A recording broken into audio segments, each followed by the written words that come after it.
आखिर राजस्थान की पूर्व मुख्यमंत्री वसुंधरा राजे सिंधिया ऐसा क्यों कह रही हैं कि मौजूदा दौर में आप किसी को उंगली थमाओ तो वो आपकी उंगली को काटने का काम करते हैं। आखिर क्या वजह है कि शिवराज सिंह चौहान के बेटे का दर्द सामने उभर कर आ रहा है? आखिर क्या वजह है कि इंद्रेश कुमार यह कह रहे हैं कि अहंकार की वजह से भारतीय जनता पार्टी बहुमत से दूर रह गई? आखिर क्या वजह है कि मोहन भागवत भी बगैर प्रधानमंत्री नरेंद्र मोदी का नाम लिए उन्हें सबक, उन्हें नसीहत देते हैं? बड़ा सवाल ये, और इन चेहरों पर गौर कीजिए।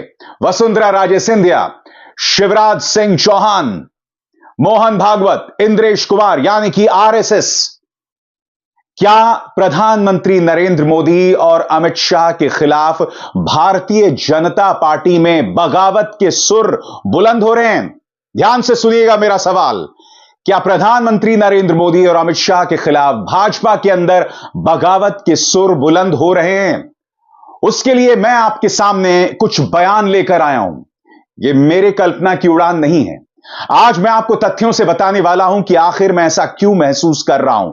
सबसे पहले सुनिए, सुंदर भंडारी, भारतीय जनता पार्टी के पूर्व दिग्गज नेता सुंदर भंडारी, जो कि आप जानते हैं कई राज्यों के राज्यपाल भी रहे हैं, उनका नाम लेकर किस तरह से वसुंधरा राजे सिंधिया कहते हैं कि आज के दौर में तो, और जाहिर सी बात है उनका इशारा अपनी ही पार्टी की तरफ है, कि आप किसी को उंगली थमा दो तो वो आपकी उंगली को काटने का काम करता है, हाथ को काटने का काम करता है। सुनिए वसुंधरा राजे सिंधिया का दर्द। भंडारी जी ने कितने कार्यकर्ताओं को ऊंचाई तक पहुंचाने का काम किया कि आप लोग सब बैठे हो, आज इतने सब आए हुए हैं, वो सबको मालूम है कि उन्होंने हम सब के जीवन के अंदर एक छोटा छोटा सा पौध खड़ा करके हम लोगों को पढ़ाने का, आगे बढ़ाने का काम किस तरीके से किया। उन्होंने कितने कितने कार्यकर्ताओं की उंगली पकड़ी और उस राजनीतिक पनडुब्बी की ऊपर चलाने का, उनको कैसे संभालने का, उन्होंने हाथ पकड़ के, उंगली पकड़कर उनको ले जाने का काम किया। पर वफा का वो दौर अलग ही था। तब लोग किसी के किए हुए काम को और अच्छे काम को माना करते थे, और कोई उपकार होता था तो उस उपकार को भी अच्छी तरह से समझते थे और उसको भी माना करते थे। लेकिन आज आपको बहुत कुछ देखने को मिल रहा है। लोग उसी उंगली को पहले काटने की कोशिश करते हैं जिसको पकड़कर वो चलना सीखे थे। और आपको समझना पड़ेगा क्यों दोस्तों, क्योंकि आप जानते हैं राजस्थान के मुख्यमंत्री हैं भजन लाल शर्मा। वो भजन लाल शर्मा जिन्होंने 2023 से पहले एक भी विधानसभा चुनाव नहीं लड़ा था। हां, 2003 में वो एक विधानसभा चुनाव लड़े थे किसी अन्य पॉलिटिकल पार्टी से और 6ठे नंबर पर आए थे। मजाक नहीं कर रहा हूं दोस्तों। उनके बारे में शोध क्या कहता है उस पर गौर कीजिएगा। शर्मा ने 2003 के विधानसभा चुनाव में राजस्थान सामाजिक न्याय मंच के टिकट पर भरतपुर के नदबई विधानसभा क्षेत्र में चुनाव लड़ा और 5वें स्थान पर रहे। उन्हें केवल 5,900 से अधिक वोट मिले और 6.28 वोट शेयर के साथ उनकी जमानत जब्त हो गई। मगर भजनलाल शर्मा हो, विष्णु देव साय जो कि छत्तीसगढ़ के मुख्यमंत्री, या मोहन यादव जो कि मध्य प्रदेश के मुख्यमंत्री, इन सब पर प्रधानमंत्री नरेंद्र मोदी का हाथ है। मैं आपसे एक सवाल पूछना चाहता हूं। राजस्थान के अंदर कांग्रेस करीब 1 दर्जन सीटें जीत गई। क्या राजस्थान के अंदर किसी पर कोई कार्रवाई हुई? क्या पार्टी के नेताओं को प्रधानमंत्री ने अपने घर बुलाकर, क्या जेपी नड्डा ने दफ्तर बुलाकर उन पर कार्रवाई की कि आखिर क्यों कांग्रेस जो है वो राजस्थान में 11 से 12 सीटें जीत गई? यह सवाल तो किया जाएगा ना, मगर यह सवाल नहीं किया गया। क्यों? क्योंकि भजनलाल शर्मा जो हैं वो प्रधानमंत्री नरेंद्र मोदी के दावेदार हैं, इसलिए उन्हें कोई नहीं छू सकता। यही बात चुभ रही है पार्टी के पुराने दिग्गज नेताओं को। सुनिए शिवराज सिंह चौहान के बेटे ने क्या कहा, उनके लहजे के दर्द को महसूस कीजिए। वो कह रहे हैं कि मेरे जो पिता हैं उनके सामने केंद्र भी नतमस्तक है। सुनिए क्या कहा उनके बेटे ने। जानते तो पहले भी थे, इससे पहले मुख्यमंत्री के रूप में भी हमारे नेता लोकप्रिय थे, लेकिन पता नहीं आजकल ऐसा क्यों लगता है जब मुख्यमंत्री नहीं रहे तो और ज्यादा लोकप्रिय हो गए। और अब जब इतनी प्रचंड जीत के बाद हमारे नेता गए हैं तो आज पूरा दिल्ली भी नतमस्तक है, आज पूरा दिल्ली भी उनको जानता है, उनको पहचानता है, उनकी सम्मान करता है। और दिल्ली क्या, कश्मीर से लेकर कन्याकुमारी तक अगर किसी देश में सबसे बड़े नेताओं में अगर गिनती की जाती है तो हमारे नेता आदरणीय शिवराज सिंह चौहान जी की गिनती की जाती है। और बात यहां तक नहीं रुकती दोस्तों, इन दो चेहरों पर गौर कीजिए, इंद्रेश कुमार और मोहन भागवत। याद कीजिए मोहन भागवत ने किस तरह से प्रधानमंत्री नरेंद्र मोदी को नसीहत दी थी अहंकार के मुद्दे पर, नसीहत दी थी मणिपुर के मुद्दे पर कि मणिपुर की तरफ हमारा ध्यान ही नहीं जा रहा। और इंद्रेश कुमार, उन्होंने तो स्पष्ट कह दिया कि भारतीय जनता पार्टी अगर बहुमत से दूर रह गई तो इसलिए क्योंकि पार्टी के अंदर अहंकार भर गया है। और अहंकार कहां से उभर कर आता है बताइए? स्वाभाविक सी बात है, जब इंद्रेश कुमार अहंकार की बात कर रहे हैं तो वो अहंकार आता है प्रधानमंत्री नरेंद्र मोदी और देश के गृह मंत्री अमित शाह की तरफ से। याद कीजिएगा इंद्रेश कुमार ने क्या कहा था। अभी इस 2024 में भी राम राज्य का विधान देखिए लोकतंत्र के परम में कैसा है। जिन्होंने राम की भक्ति की पर धीरे धीरे अहंकार आ गया, उस पार्टी को सबसे बड़ी पार्टी घोषित कर दिया और उसका और जो पूरा उसको मत मिलना चाहिए जो शक्ति। और फिर वो मुद्दा जिसकी तरफ देश के गृह मंत्री अमित शाह का ध्यान नहीं जाता, जिसको लेकर भारतीय जनता पार्टी कभी भी अपने मणिपुर मुख्यमंत्री पर कोई कार्रवाई नहीं करती, उसको लेकर तल्ख तेवर अपनाए थे मोहन भागवत ने। याद है कि आप भूल गए? यानी कि उन तमाम मुद्दों पर अब आरएसएस हमला बोल रहा है जो कि प्रधानमंत्री नरेंद्र मोदी और अमित शाह की कमजोर नब्ज है। यह अपने आप में बहुत कुछ कहता है दोस्तों। भाजपा बहुमत से 32 सीटें दूर रह जाती है और अब पार्टी के जो बड़े बड़े नेता हैं या आरएसएस है वो लगातार उग्र हो रहा है और वो इंतजार कर रहे हैं। किस बात का इंतजार, कुछ देर बाद मैं आपको बताता हूं, मगर याद कीजिए मणिपुर पर क्या कहा था मोहन भागवत ने। अब 1 साल से मणिपुर शांति की राह देख रहा है, उसके पहले 10 साल शांत रहा। पुराना गन कल्चर समाप्त तो हो गया ऐसा लगा और अचानक जो कलह वहां पर उपज गया या उपजाया गया, उसकी आग में अभी तक जल रहा है, त्राही त्राही कर रहा है। कौन उस पर ध्यान देगा? प्राथमिकता देके उसका विचार करना ये कर्तव्य है। जी हां, ये तमाम नेता इंतजार कर रहे हैं, इंतजार कर रहे हैं कि अगले 2 सालों में विधानसभा चुनावों के क्या नतीजे आने वाले हैं। मगर क्या 2 साल का ये इंतजार करेंगे? बिल्कुल नहीं दोस्तों, क्योंकि हम ये नहीं भूल सकते कि अगले 100 दिनों में महाराष्ट्र, हरियाणा में चुनाव है, झारखंड में चुनाव होने वाले हैं और इन तीनों राज्यों में भारतीय जनता पार्टी की हालत कोई बहुत बेहतर नहीं है। महाराष्ट्र में तो सीधे तौर पर उद्धव ठाकरे ने प्रधानमंत्री नरेंद्र मोदी को चुनौती दी हुई है कि आइए प्रचार में उतरिए, मुझसे सीधा मुकाबला कीजिए। इसे कहते हैं कॉन्फिडेंस दोस्तों। वसुंधरा राजे सिंधिया, नितिन गडकरी, शिवराज सिंह चौहान, आरएसएस के तमाम जो दिग्गज हैं, उनकी निगाह महाराष्ट्र पर है। याद कीजिएगा किस तरह से चुनौती दी थी उद्धव ठाकरे ने। आणि मोदीजी, मी तुम्हाला आमंत्रण देतोय, विधानसभेचा प्रचार महाराष्ट्रात आत्तापासून सुरू करा। मी आहे आणि तुम्ही आहे, फक्त या शेंडानं बाजूला ठेवा। नाव चोरायचं नाही, वडील चोरायचे नाहीत, धनुष्यबाण चोरायचं नाही, धनुष्यबाण बाजूला ठेवा, नवीन निशाणी घ्या, मिंद्याच्या वडिलांचा फोटो लावा आणि या समोर। हरियाणा में भी जहां पर कांग्रेस ने लोकसभा चुनावों में काफी बेहतर प्रदर्शन किया था, वहां पर भी धीरे धीरे जो है कांग्रेस के पक्ष में आग सुलग रही है। धीरे धीरे माहौल बदल रहा है। जी हां, चाहे महिला पहलवान का मुद्दा हो, किसानों का मुद्दा हो, इन तमाम मुद्दों को लेकर भाजपा रक्षात्मक मुद्रा में है। याद कीजिएगा किस तरह से पूर्व गृह मंत्री ने माफी मांगी थी जब किसानों पर गोलियां चली थीं, जिसमें एक किसान मारा गया था। पूर्व गृह मंत्री को माफी मांगनी पड़ी थी और इस तरह की तस्वीरें आपको और आगे दिखाई देंगी जब हरियाणा में चुनाव प्रचार होगा।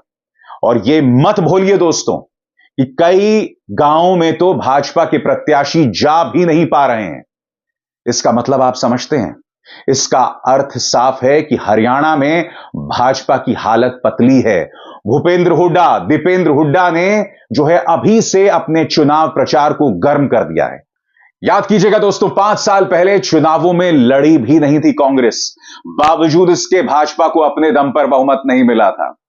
बावजूद इसके अपनी पिछली सफलता नहीं दोहरा पाई थी। वो पूरी तरह से आश्वस्त थी चौटाला जी पर। स्वाभाविक सी बात है दोस्तों, ये तमाम फैक्टर्स हैं जिन पर आरएसएस की निगाह है। अगर महाराष्ट्र, हरियाणा और झारखंड में चुनावी नतीजे भाजपा के खिलाफ जाते हैं, तब ये आवाजें और बुलंद होने वाली हैं। ये मत भूलिए दोस्तों, उत्तर प्रदेश के अंदर कई जो स्थानीय नेता हैं, अब वो इस बात पर सवाल उठा रहे हैं कि क्या उत्तर प्रदेश में प्रधानमंत्री नरेंद्र मोदी को चेहरा बनाकर चुनाव लड़ा जा सकता है, क्योंकि उन्हें हार का सामना कहीं और नहीं, अयोध्या में करना पड़ा था, फैजाबाद में करना पड़ा था। और उसके बाद आपको याद होगा, गुजरात लॉबी ने हार का ठीकरा मुख्यमंत्री आदित्यनाथ पर फोड़ने की कोशिश की थी और उसका पलटवार हुआ था। कई नेता लगातार कहने लग गए थे, भाजपा के कई कार्यकर्ता कहने लग गए थे कि गुजरात से आई हुई सोच उत्तर प्रदेश पर न लादी जाए। प्रधानमंत्री नरेंद्र मोदी के चेहरे को लेकर सवाल उठ रहे थे।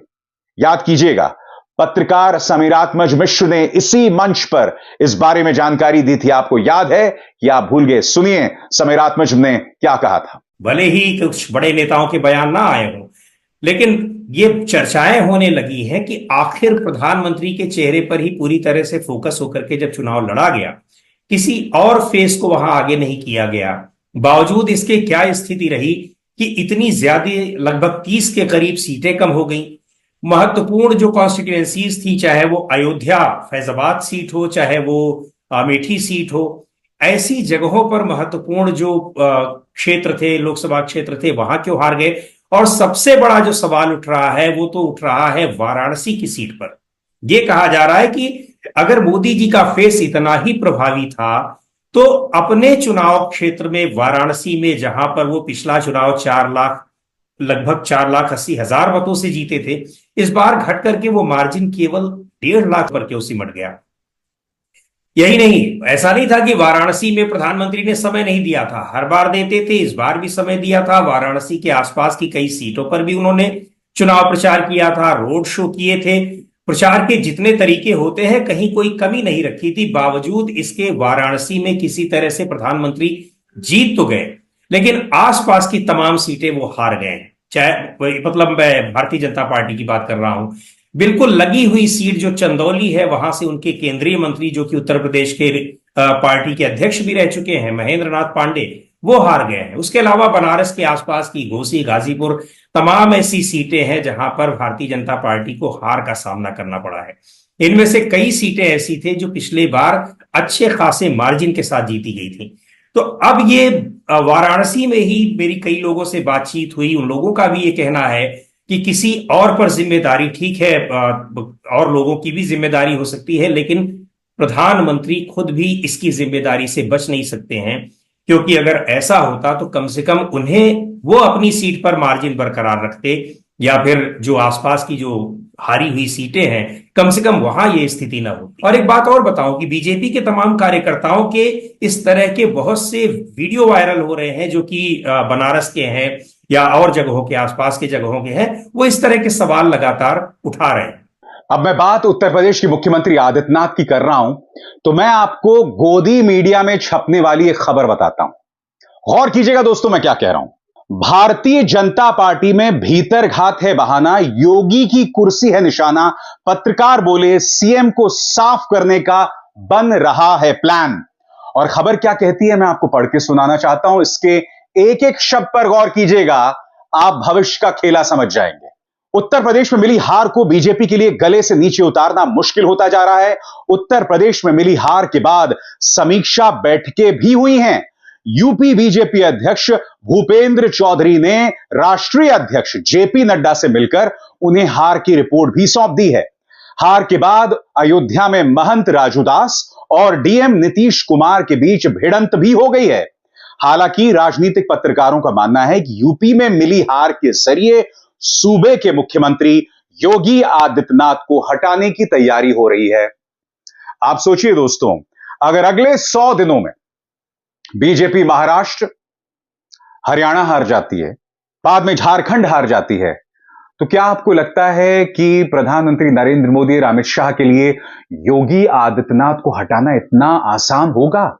और बेशक इन राज्यों में बीजेपी जीत जाए, उत्तर प्रदेश के अंदर इस वक्त भाजपा की हालत बहुत पतली है। उस वक्त वहां हालात बिल्कुल दोफाड़ हो गए हैं। भूपेंद्र चौधरी और जेपी नड्डा, अमित शाह बेशक मुख्यमंत्री आदित्यनाथ को हटाने की कोशिश कर रहे हैं, मगर उनके जो समर्थक हैं, उनसे जो जुड़े राजनेता हैं, उनके अंदर बगावत के सुर अब बुलंद होते जा रहे हैं और यह बगावत गुजरात लॉबी की तरफ है। और स्वाभाविक सी बात है, जब नाराज गुजरात लॉबी से है तो नाराजगी इन दो चेहरों से भी है, प्रधानमंत्री नरेंद्र मोदी और अमित शाह। जेपी नड्डा की तो मैं बात कर ही नहीं रहा हूं, क्योंकि आप जानते हैं वो रबर स्टैंप हैं।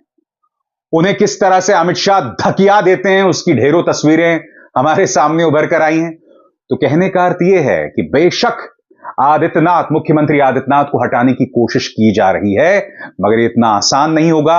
अगर वो ऐसा कर देते हैं तो इसका असर एक ऐसे राजनीतिक भूचाल के तौर पर सामने आएगा कि भाजपा उत्तर प्रदेश के अंदर अपने वजूद की लड़ाई लड़ती दिखाई देगी। तो देखा आपने, मुद्दा सिर्फ राजस्थान नहीं है, मुद्दा सिर्फ वसुंधरा नहीं है, मुद्दा सिर्फ शिवराज सिंह चौहान नहीं है। क्योंकि हम ये नहीं भूल सकते हैं दोस्तों कि अगर भारतीय जनता पार्टी मध्य प्रदेश में दोबारा सत्ता में आई थी तो वो शिवराज सिंह चौहान की योजनाओं, उनकी मेहनत की बदौलत थी।